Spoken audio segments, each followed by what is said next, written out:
प्यारे ज्ञानात्मन, आज दिनांक 30 जून सन 2026 ईस्वी की शाम आपके प्यारी बस्ती कुम्हारावाली ढाणी, जिला हनुमानगढ़, राजस्थान में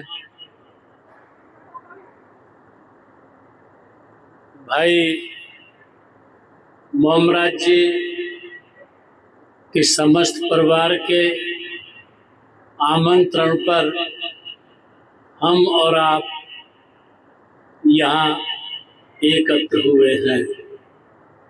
एकत्र होने का कारण बहन रुक्मणी दिवंगत मोमराज जी की पत्नी के भोग रस्म अदायगी में हम यहाँ पर हैं। सत्संग का सिलसिला इस घर में 28 साल से मैं आता जाता रहा हूँ और इस दिवंगत आत्मा रुक्मा जी का बहुत श्रद्धा और प्रेम मिलता रहा। आज वो शरीर से हमारे बीच में नहीं है, तो सत्संग की कार्रवाई करने से पहले सबसे पहले आप और हम उस दिवंगत आत्मा की लिए 1 मिनट का मौन धारण करके परम हजूर से प्रार्थना करें कि उनकी आत्मा को अपने ज़हूर में बुला लें। 1 मिनट का मौन धारण करके हम उनको अपनी संवेदना व्यक्त करें।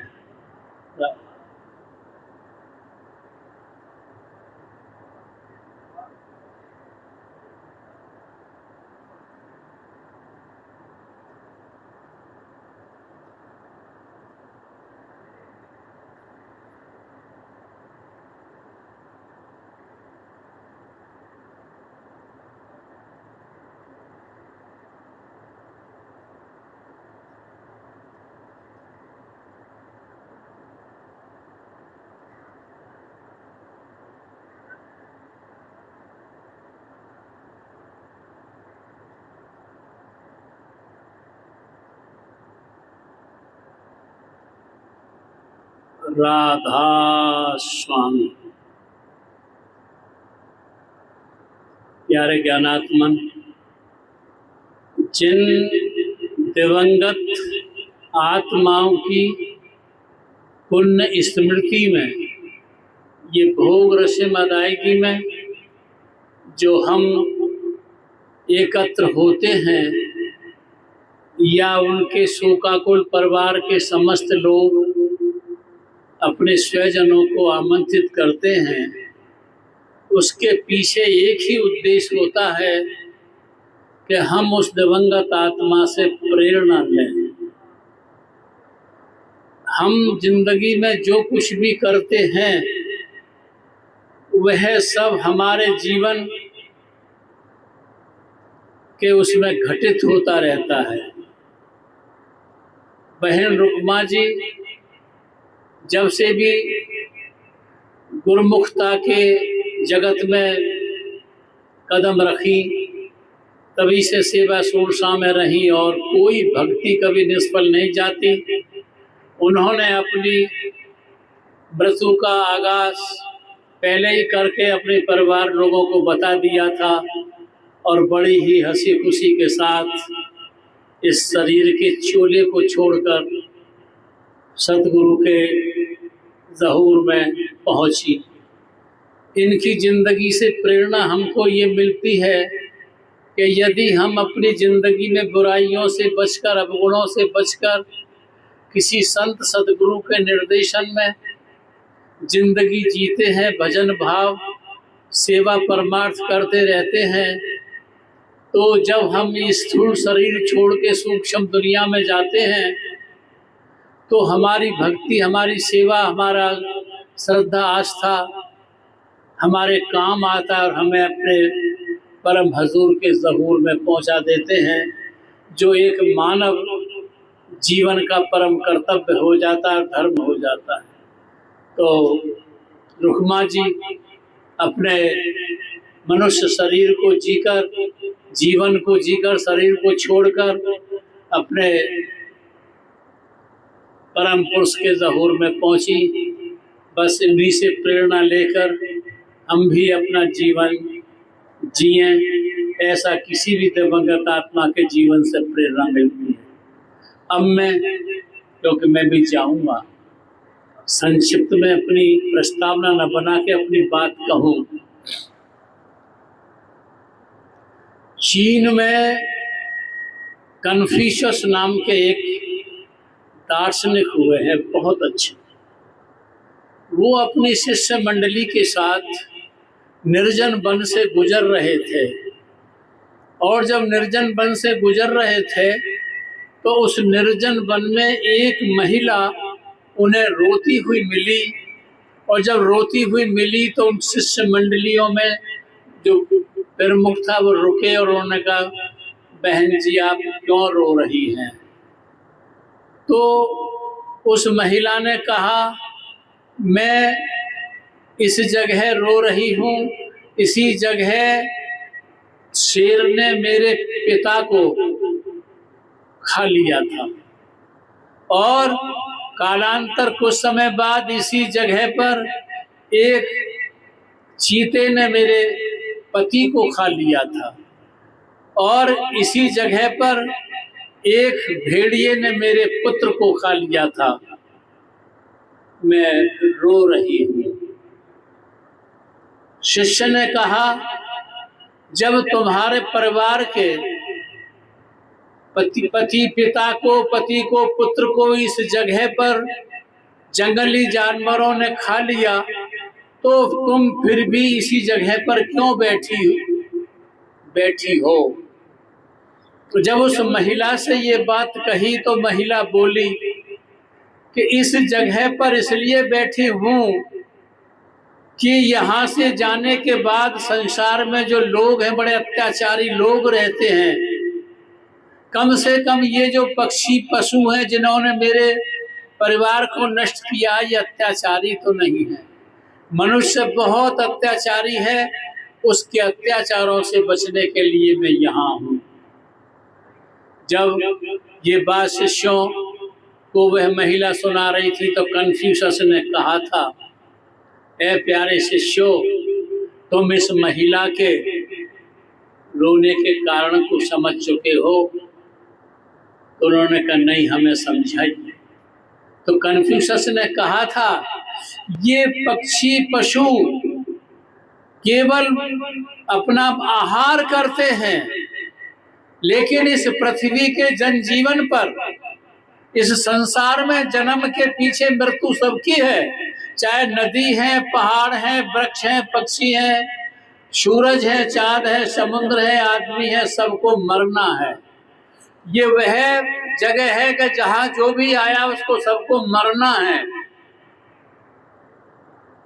और जो सतगुरु के वसीले से हंसा देश सचखंड नामी धाम सतलोक पहुंच जाते हैं, वह तो अपने हुजूर के नूर में समाविष्ट हो जाते हैं।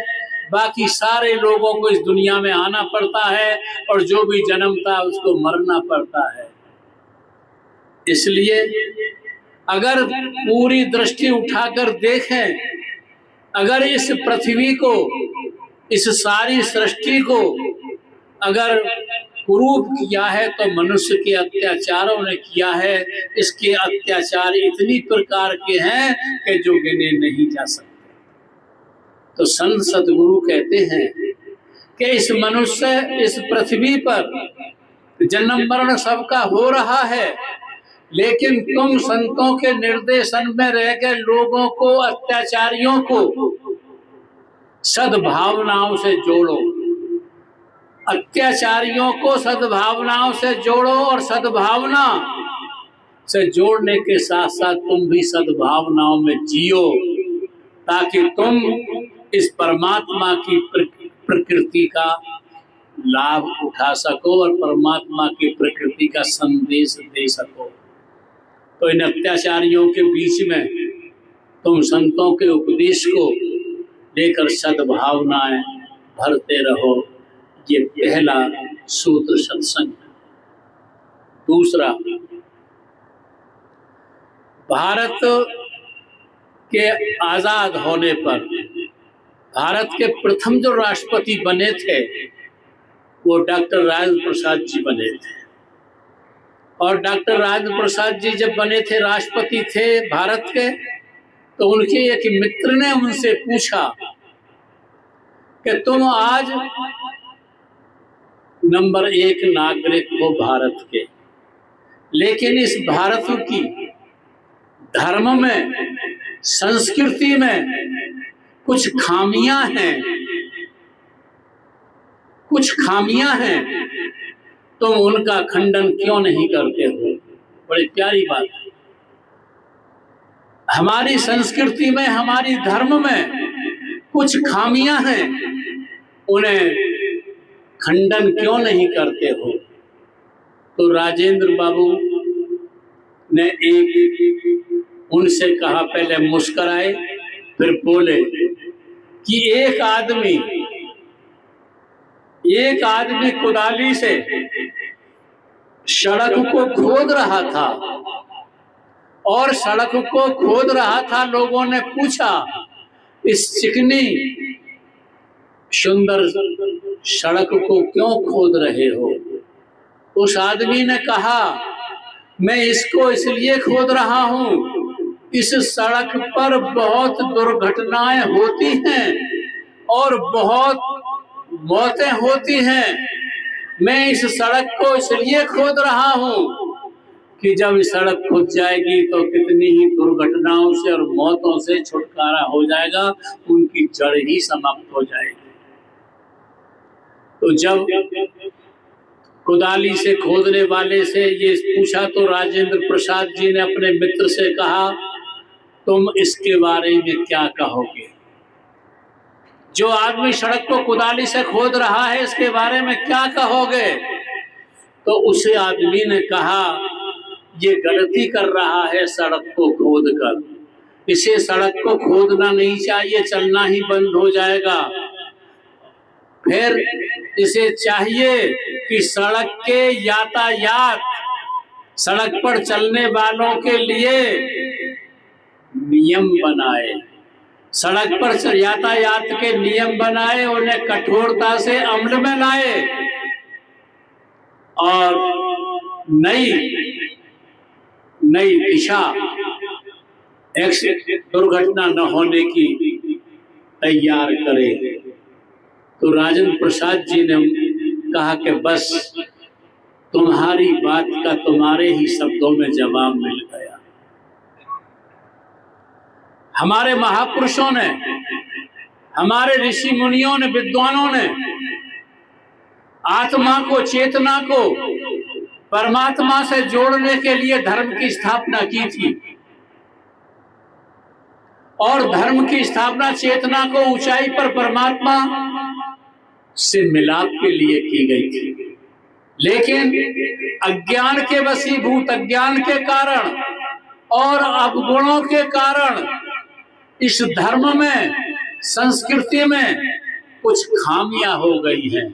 कुछ ऐसी परंपराएं, ऐसी नीतियां, ऐसी रीतियां, ऐसे रिवाज, ऐसे रस्म बन गए हैं अज्ञान और अवगुण के कारण, कि जैसे प्राचीन ग्रंथों के बहुत से महावाक्य आज अर्थहीन हो गए हैं।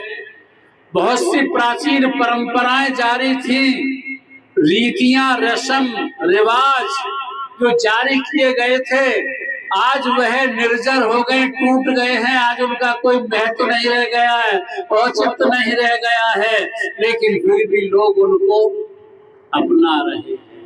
इसलिए चाहिए कि धर्म उन्मुखता के लिए संतों ने, महान पुरुषों ने स्थापना किया था, स्थापित किया था। लेकिन अवगुणों के कारण बहुत से मनुष्यों ने अपने अवगुणों के कारण, अज्ञानता के कारण इसमें कुछ खामियां पैदा कर दी हैं, कुछ ऐसी रीत रिवाज रस्म परंपरा नीतियां धारणा विश्वास पैदा कर दिए हैं जो आज के परमात्मा के मिलाप के बजाय उसे दूसरी दिशा को ले जा रहे हैं, बाहरी कर्म कांडों की ओर ले जा रहे हैं। तुम संतों के वंशज हो, तुम संतों के सत्संग में आते हो, तुम इस रोड को मत खोदो, इस धर्म के मार्ग को मत खोदो, बल्कि आवश्यकतानुसार जो आज जरूरी है इस आत्मा को उन्मुख ऊर्ध्वगामी करने के लिए उन सत्संग की शरण में जाओ, सतगुरुओं की शरण में जाओ। और जो प्राचीन जो मर चुके हैं, सड़ चुके हैं, गल चुके हैं, जिन जो अर्थहीन हो चुके हैं, जिनका आज कोई महत्व नहीं रह गया है, जिनका आत्मा से परमात्मा से जिन कर्म कांडों का कोई संबंध नहीं रह गया है, उनसे बचकर आप परमात्मा की तरफ को उन्मुख हो। ये सत्संग का मेरा दूसरा आपको संदेश है। जब मैं कहीं जाता हूँ और अपनी बात कहता हूँ, लोग उसे प्रवचन कहते हैं। उस प्रवचन माला के धागे में मैं किसी न किसी महापुरुष के मोती को पिरोया करता हूँ, और मोती के पिरोने से किसी महापुरुष की उपस्थिति हो जाने से मेरी बात का वजन बन जाता है, कद बन जाता है, स्तर ऊंचा हो जाता है। इसलिए आज भी मैं इस प्रवचन माला के धागे में एक मोती पिरो रहा हूँ, और उस मोती का नाम जो मोतियों के जगत में विचरने वाले लोग हैं वो तो जानते होंगे, और कुछ लोग हैं जो नहीं जानते होंगे। या तो किसी महापुरुष की रूहानियत का किसी के पास कोई नहीं कितने ऊंचाई का है, लेकिन शरीरों के ही थोड़े परिचय मिल जाते हैं, तो शरीरों के ही परिचय में थोड़ा सा महापुरुष का परिचय देता हूँ। और उस मोती का नाम है महात्मा पहलवान दास। महात्मा पहलवान दास सुल्तानपुर जिले के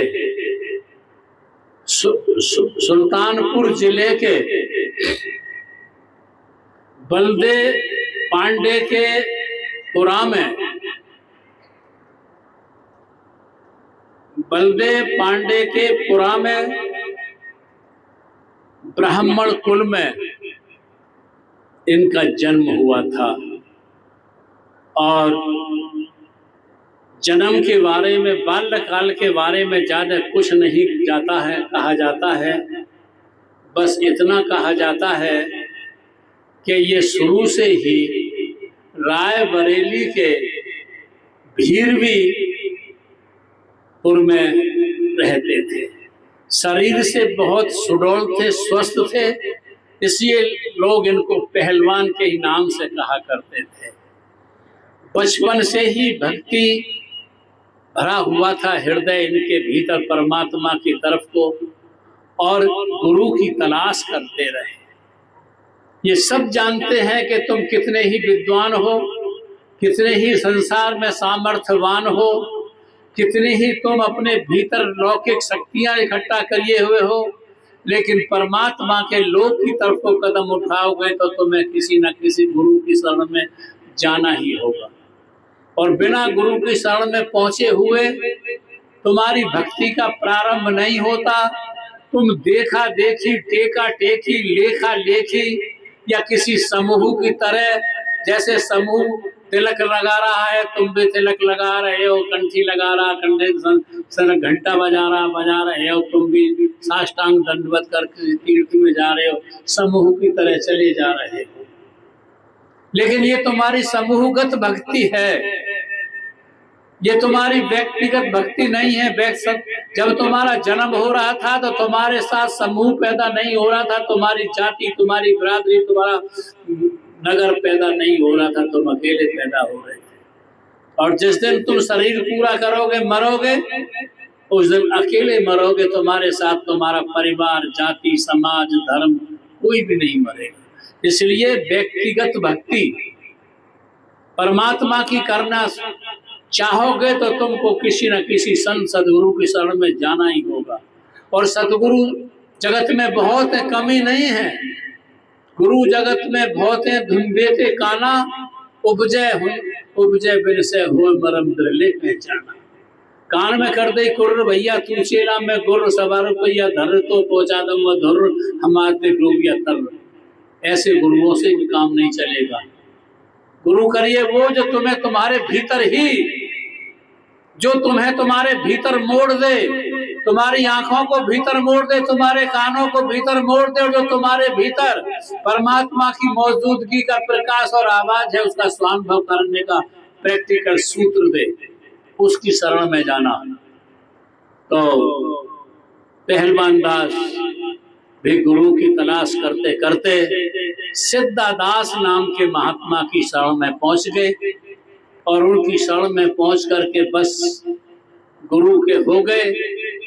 और गुरु ने जो अंतर्मुख होकर अपने अंतर में स्वानुभव करने के लिए योग बताया, उस योग से जुड़ के अपनी अंतर में उपलब्धियां की, और उनके बहुत अलौकिक कहानियां बताई जाती हैं। जब कोई आदमी प्रभु पर पूर्ण रूप से समर्पित हो जाता है तो परमात्मा उसका काम करने लगता है।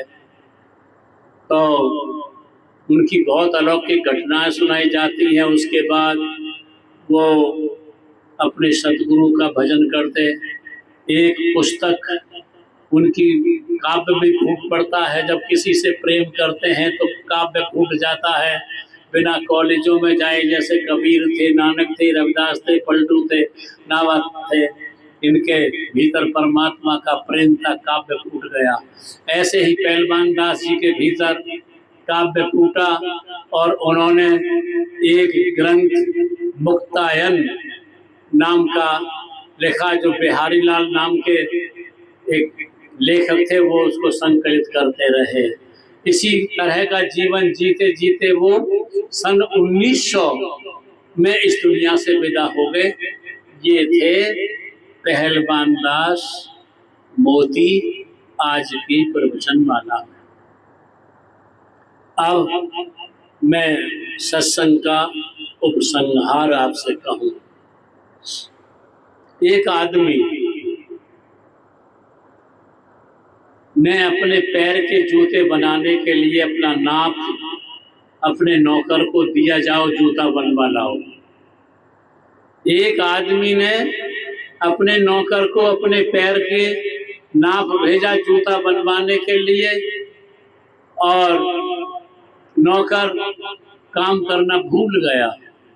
आवश्यक कार्य से उस आदमी को बाजार में होके किसी के यहाँ जाना था, और वह अपने मित्र के पास पहुंच गए।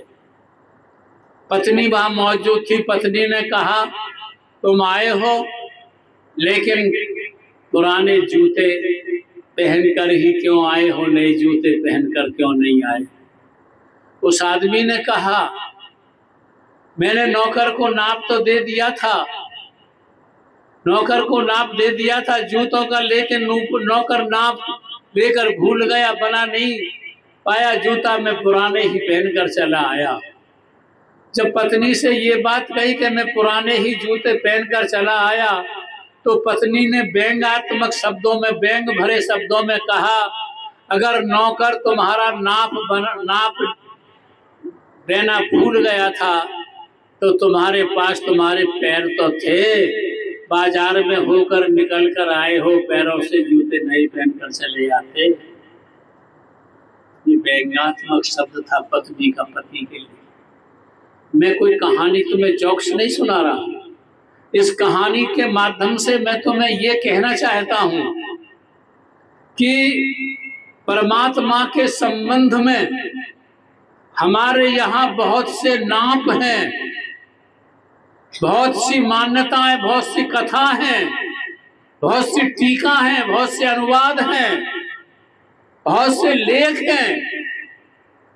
ये परमात्मा के नाप हैं। किसी ने परमात्मा को छोटा सा बना के अपने घरों में रख रखा है, किसी ने 5 फीट का, 10 फीट का, 20 फीट का, 50 फीट का, किसी न कोई, किसी न कुछ। कितने ही ग्रंथ भरे पड़े हैं पुराने नापों के। पत्नी का मतलब है, सतगुरु कहता है पुराने नाप भूल आए हो, भूल जाओ। तुम्हारे पास तुम्हारे पैर मौजूद हैं, तुम्हारे पास तुम्हारा परमात्मा मौजूद है। और अपने परमात्मा को अपनी आंखों से देखो, अपने कानों से सुनो, परमात्मा को अपने भीतर प्रकट करो। दूसरों की आंखों की व्याख्या, टीका, अनुवाद, लेख, मान्यता, परंपरा, नीतियां तुम्हारे किसी काम की नहीं है। हजारों हजारों साल पहली घटनाएं उन महान पुरुषों के जीवन में हुई।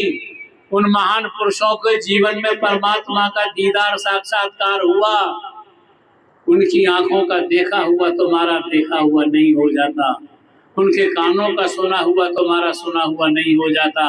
तुम जीवित हो, अपनी आंखों से अपने परमात्मा को देखो, अपने कानों से अपने परमात्मा की आवाज को सुनो। और इसके लिए तुम केवल सतगुरु की शरण में जाना पड़ेगा, जो तुम्हें भीतर मुड़ना सिखा दे, जो तुम्हें तुम्हारे भीतर सिमटना सिखा दे, जो तुम्हें तुम्हारे भीतर तुम्हारी इंद्रियों के तल से, मन के तल से, बुद्धि के तल से, अहम के तल से, मान्यताओं के तल से, धारणाओं के तल से ऊपर उठाकर तुम्हारे स्वयं में स्थित होने का प्रैक्टिकल सूत्र सिखा दे। बस पैर तुम्हारे पास हैं, दूसरों के नाप मत देखो, मत छोड़ो दूसरों पर, और अपने पैरों से अपने परमात्मा से अपनी यात्रा शुरू कर दो। बस यही सत्संग की शिक्षा है, सलाह है। भूल चूक से अगर तुमने अपना खाना बिगाड़ लिया हो, पीना बिगाड़ लिया हो, अपने विचार बिगाड़ लिए हो, अपना आचरण बिगाड़ लिया हो, तो होश में आओ, मूर्छा तोड़ो, अपनी निंद्रा को त्यागो, शराब, मांस, जुआ, व्यभिचार आदि से परहेज करो और किसी सतगुरु के डायरेक्शन में अपनी जिंदगी का शुरुआत करो। सतगुरु का शुरुआत करने से तुम बहुत सी बुराइयों से बच जाओगे। जिंदगी में नए बीज जो बोने में लगे हो, और जब इन नए बीजों को बोना बंद कर दोगे तो तुम बहुत से कलेशों से मुक्त हो जाओगे।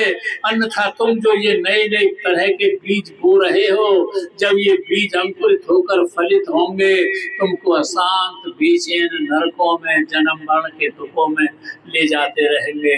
नए बीजों को बोना बंद करो और परहेज करते हुए सतगुरु की शरण में पहुंचकर अपने इंद्रियों से ऊपर उठने का साधन करो। बस इन्हीं शब्दों के साथ में अपनी बात पूरी करूंगा।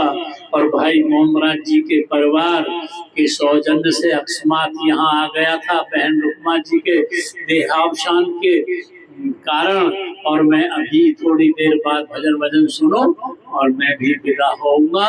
और आपने मेरी बात को बड़ी शांति और प्यार से सुना है, और इसके लिए मैं आपका बहुत बहुत आभारी हूँ। और अंत में आपके अंदर बैठे उसी कुल मालिक को, राधा स्वामी और सब मतभेदों को भुलाकर हम तुम सब एक प्रभु के संतान हैं, और प्रभु हमारा तुम्हारा सबका साक्षी है। राधा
थे